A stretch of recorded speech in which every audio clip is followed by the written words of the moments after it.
بسم اللہ الرحمن الرحیم۔ ایک بھوکا عابد جو نصرانی کی دروازے پر روٹی مانگنے گیا۔ ایک عابد کسی پہاڑ پر مقیم تھا اور اس کے پاس روزانہ رزق پہنچتا تھا اس جگہ سے جس کا اس کو وہم و گمان بھی نہیں تھا۔ روٹی آتی تھی جس سے اپنی بھوک کو روک تھام لیتا تھا اور اس کے کھانے سے اس کی قوت بنی ہوئی تھی۔ ایک روز اس کے پاس وہ روٹی نہ آئی تو اس رات بھوکا رہا۔ جب صبح ہوئی اس کی بھوک بڑھی اور پہاڑ کے نیچے ایک گاؤں آباد تھا جس کے رہنے والے نصرانی لوگ تھے۔ عابد پہاڑ سے اترا تاکہ وہ اس گاؤں والوں سے روزی طلب کرے۔ ایک مکان کے دروازے پر پہنچ کر روٹی مانگی تاکہ اس کے ذریعے بھوک کو روکے۔ مکان والے نے اس کو 3 روٹیاں دی۔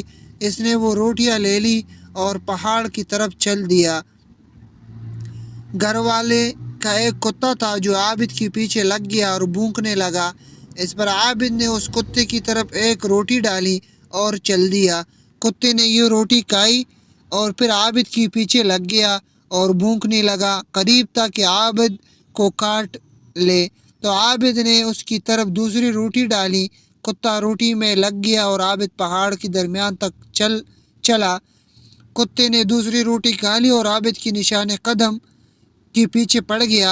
اس پر عابد نے کتے کی طرف تیسری روٹی ڈال دی۔ کتے نے روٹی کھائی اور پھر عابد کے پیچھے پڑ گیا اور بھونکنے لگا۔ عابد کتے کی طرف متوجہ ہوا اور کہا کہ ارے بے شرم، میں نے تیرے مالک کے گھر سے 3 روٹیاں لی تھی، میں نے 3 روٹیاں تجھ کو کھلا دی، بس تو اب مجھ سے کیا چاہتا ہے؟ اللہ تعالیٰ نے کتے کو گویا بنایا۔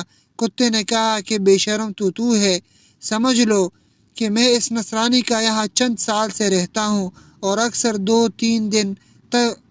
2-3 دن بلا کسی چیز کے کھائے بھوکا رہتا ہوں لیکن کسی دوسری دروازے پر نہیں جاتا، اور تیری روزی صرف 1 دن رکی تو نے صبر نہیں کیا اور خدا کے دروازے کے بجائے نصرانی کے دروازے کی طرف متوجہ ہوئے اور اس سے روزی مانگتا ہے۔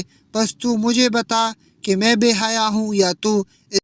تو دوستو، اس واقعے میں ہمارے لیے بہت کچھ ہے کہ جب اللہ تعالیٰ ہمارے اوپر کوئی امتحان آتا ہے تو ہم اللہ تعالیٰ سے مانگے، صبر کرے اور اللہ تعالیٰ پہ بھروسہ رکھے۔ یہ نہ ہو کہ اللہ تعالیٰ نے ہمارے اوپر کوئی مصیبت آ گئی، کوئی مشکل آ گئی اور ہم دوسروں کے بجائے دوسروں کے گھر جا کے دوسروں لوگوں کو بتائے اور اس کے آگے منت و زاری کرے۔ جب بھی کوئی حالات آتے ہیں، کوئی مشکل کام آتے ہیں تو ہم اللہ تعالیٰ کی طرف رجوع کریں۔ نبی کریم صلی اللہ علیہ وسلم کے زمانے میں جب صحابہ کرام کو جب کوئی بھی مشکل آتی تھی تو وہ فوراً نماز کی طرف متوجہ ہوتے تھے، 2 رکعت نماز پڑھ لیتے اور اللہ تعالیٰ اس کی سارے مشکلوں کو حل فرما دیتے۔ تو دوستو، ہمارے اوپر جو بھی مصیبت آئے، جو تکلیف آئے، اللہ تعالیٰ کی طرف متوجہ ہو جائے۔